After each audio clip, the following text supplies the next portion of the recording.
Dear students, हम पढ़ेंगे एरुडिनेरिया में एक्सक्रीटरी सिस्टम के बारे में या उत्सर्जी तंत्र के बारे में। इसके उत्सर्जी तंत्र में 17 जोड़ी नेफ्रीडिया पाए जाते हैं जो कि छठे से लेकर के 22वें खंड तक पाए जाते हैं। शुरुआत के 6 जोड़ी जो नेफ्रीडिया हैं वो प्री टेस्टिकुलर सेगमेंट्स में पाए जाते हैं, यानी कि वर्षण पूर्व खंडों में पाए जाते हैं या पूर्व वर्षण खंडों में पाए जाते हैं, यानी कि छठे खंड से लेकर के 11वें खंड तक। और बाकी के 11 जोड़ी नेफ्रीडिया जो है वो टेस्टिकुलर सेगमेंट्स में पाए जाते हैं, यानी 12वें से लेकर के 22वें खंड तक के जो नेफ्रीडिया हैं, क्योंकि इन खंडों में टेस्टिस होता है इसलिए इन खंडों को टेस्टिकुलर सेगमेंट्स या वर्षणीय खंड कहते हैं। The nephridia lying in pre-testicular segment and testicular segments are termed as pre-testicular and testicular nephridia respectively। तो वृक्क जो कि प्री टेस्टिकुलर सेगमेंट्स में और टेस्टिकुलर सेगमेंट्स में पाए जाते हैं तो इनको प्री टेस्टिकुलर सेगमेंट वालों को प्री टेस्टिकुलर नेफ्रीडिया कहते हैं और टेस्टिकुलर सेगमेंट्स वालों को टेस्टिकुलर नेफ्रीडिया कहते हैं। तो सबसे पहले है इसमें टेस्टिकुलर नेफ्रीडियम। जैसा कि अभी मैंने बताया था 11 जोड़ी जो है टेस्टिकुलर नेफ्रीडियम होते हैं और ये 12वें से लेकर के 22वें खंड तक पाए जाते हैं। ए typical testicular nephridia has a horse shoe shaped structure.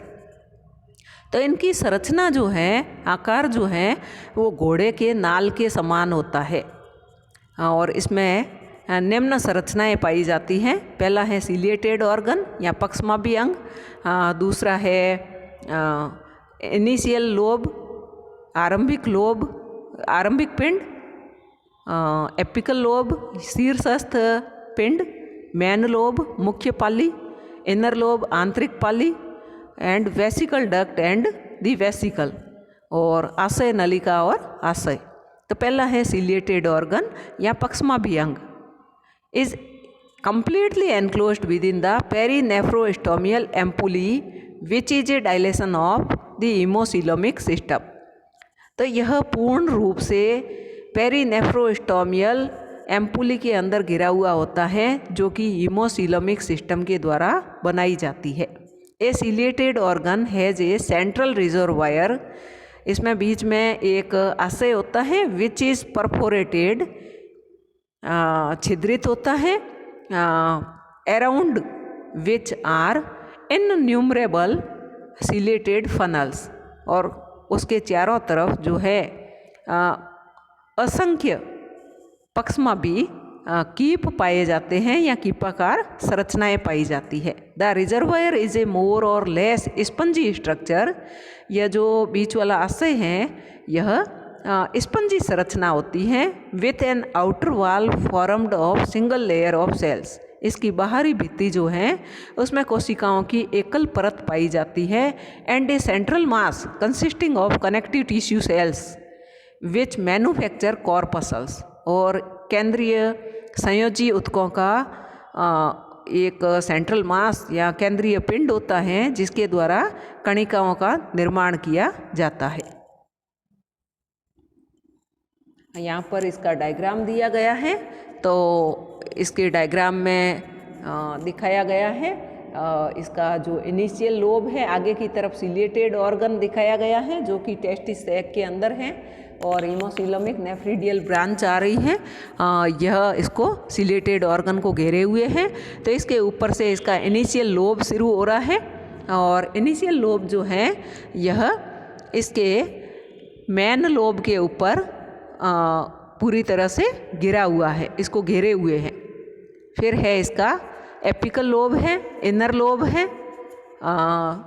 और इसमें नीचे की तरफ जो है सेंट्रल कैनाल है और नीचे की तरफ वेसिकल डक्ट निकल रही है जो कि वेसिकल में खुलती है, और वेसिकल जो है यह नेफ्रीडियोपोर, इसका जो छिद्र है जिसको एक्सक्रीटरी डक्ट कहते हैं और छिद्र को नेफ्रीडियोपोर कहते हैं।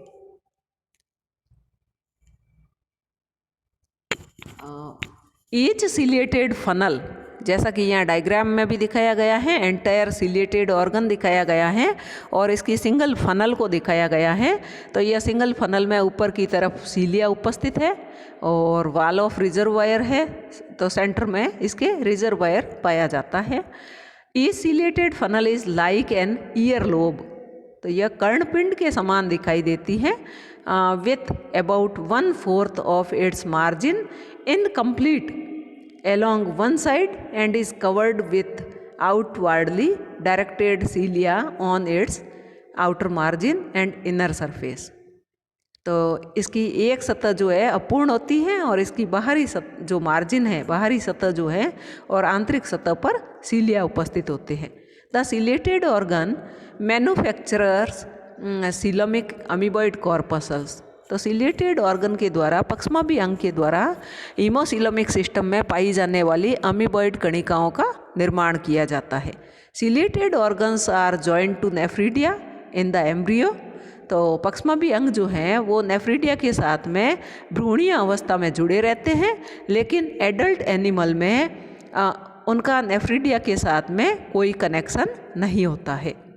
This show that originally the ciliated organ belonged to a nephridium, तो यह दर्शाता है कि सिलिएटेड जो पक्ष्माभी अंग है वो मूलत नेफ्रीडियम के साथ में या वृक्क के साथ में बिलोंग करता है या जुड़ा होता है, but in the adult having no connection with the nephridium. It is not excretory but has become a part of hemocoelomic system for making corpuscles। तो पक्ष्माभी अंग का काम जो है उत्सर्जन का नहीं है, वरन यह हीमोसिलोमिक सिस्टम में कॉर्पसल्स या कणिकाओं के निर्माण का काम करता है। Ciliated organs correspond to coelomoducts of Polychaeta and not to nephrostome of nephridia. तो जो सिलेटेड ऑर्गन है यह पॉलीकीटा में सीलोमोडक्ट का भाग है, न कि नेफ्रीडिया के नेफ्रोस्टॉम का। सेकंड है इसका इनिशियल लोब या आरंभिक पिंड या आरंभिक पाली, और इसको टेस्टिकुलर लोब भी कहते हैं। Is a long cylinder cord like structure which twins around the apical lobe and then ends blindly in the front close to the perinephrostomial ampullae and its posterior end joins the main lobe। तो initial lobe जो है इसको testicular lobe भी कहते हैं। यह लंबा होता है, सिलेंडर कॉर्ड लाइक होता है और यह जो है एपिकल लोब से को घेरे हुए होता है और इसका जो अंतिम सिरा है वो पेरिनेफ्रोस्टोमियल एम्पुली के अंदर के नज़दीक होता है और इसका पोस्टीरियर एंड जो है, इसका जो पोस्टीरियर एंड है वो मेन लोब से जुड़ा हुआ होता है। It consist of a single row of elongated hole cells, इसमें एकल कोशिकाओं की परत होती है जो कि लंबाकार और खोखली कोशिकाएं होती हैं, placed end to end having the intracellular canal. तो ये एक के पास में दूसरी होती हैं और इनकी इंट्रासेलुलर जो कैनाल्स होती हैं which gives off several diverticula in each cell. तो इनके द्वारा प्रत्येक कोशिका में बहुत सारे डाइवर्टिकुला या अंधनाल का निर्माण किया जाता है। थर्ड है एपिकल लोब या शीर्षस्थ पाली। The posterior limb of the main lobe pass forward to form a stout lobe, the apical lobe, which lies in the anterior posterior position beneath the gut। तो यह आहार नाल के नीचे की तरफ होता है। The apical lobe is fairly stout and the it's anterior and is bend on itself like the handle of A walking stick. तो इसका अग्र सिरा जो है वो वापस बेंड मुड़ा हुआ होता है और वॉकिंग स्टिक के हैंडल के समान दिखाई देता है। The cells of the apical lobe are much larger than those of the initial lobe. तो इसकी कोशिकाएं जो होती है बहुत बड़ी होती हैं इनिशियल लोब की तुलना में। And are traverse by numerous regular intracellular canals. तो इसमें बहुत सारी इंट्रासेलुलर कैनाल्स जो हैं वो इसमें नियमित रूप से फैली हुई होती है।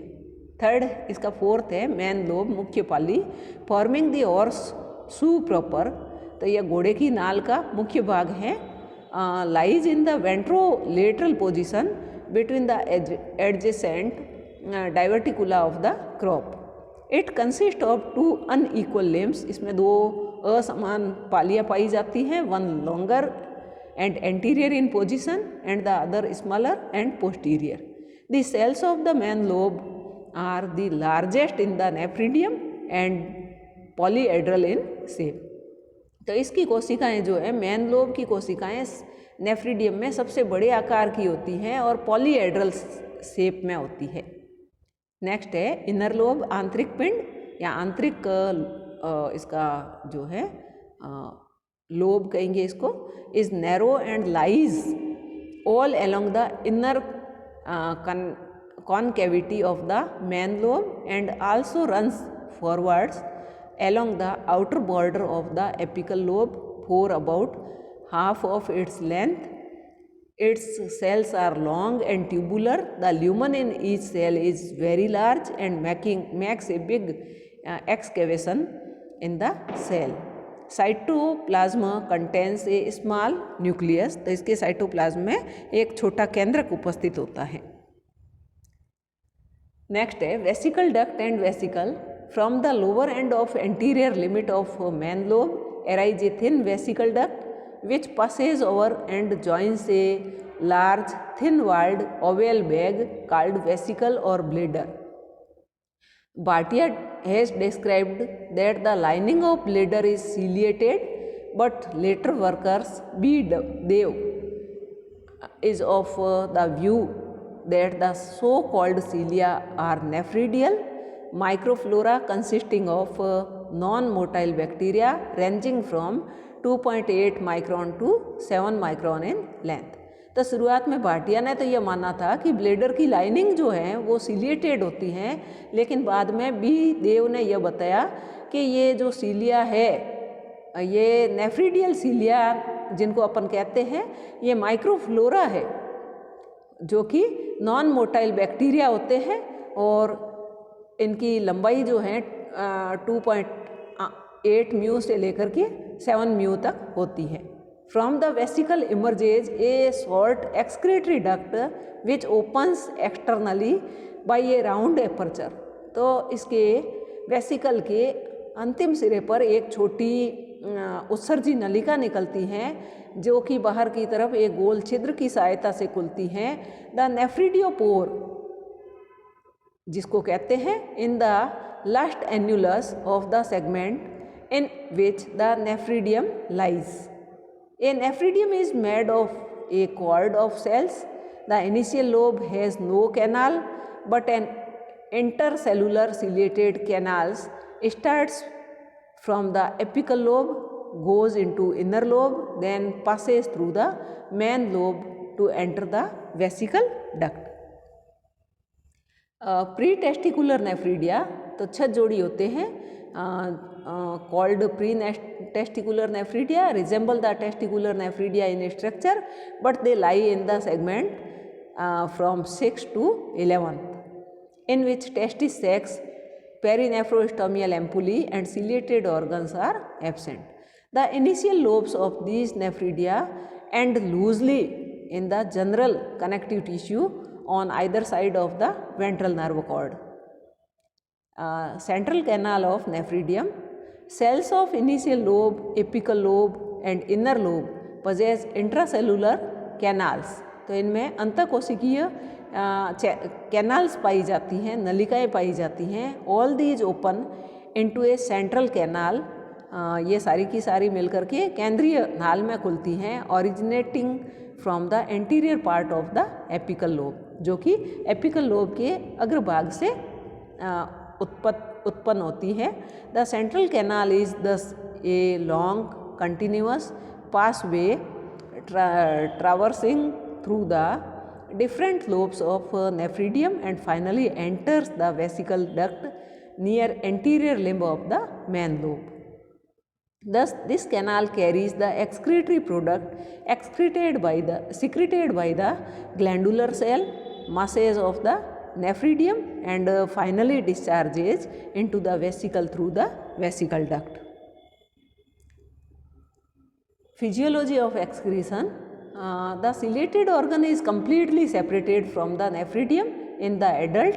जैसा कि अभी हमने पढ़ा था कि सिलेटेड ऑर्गन पक्ष्माभी अंग जो है वो वयस्कावस्था में नेफ्रीडियम से बिल्कुल अलग रहता है. It has no excretory function but manufactures coelomic corpuscles of the haemocoelomic system.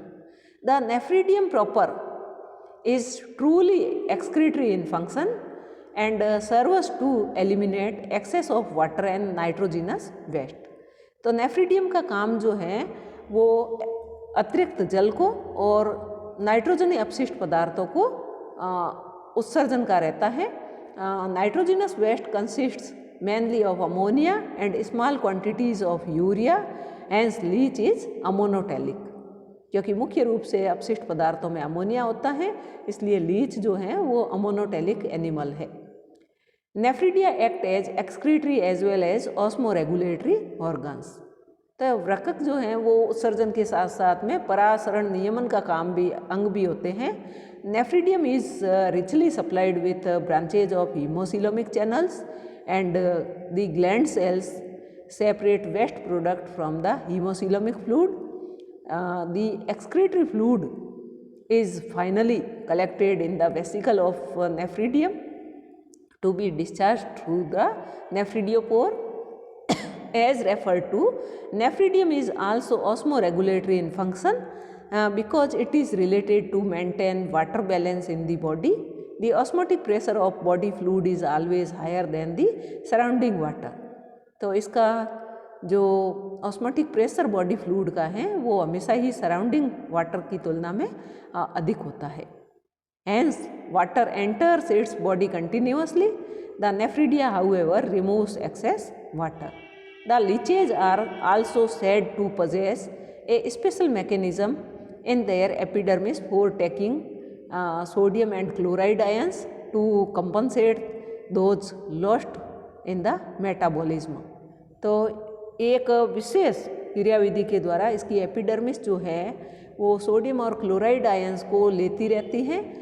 जो सोडियम और क्लोराइड आयन इसके उपापचय में नष्ट हो गए थे उनका स्थान लेने के लिए.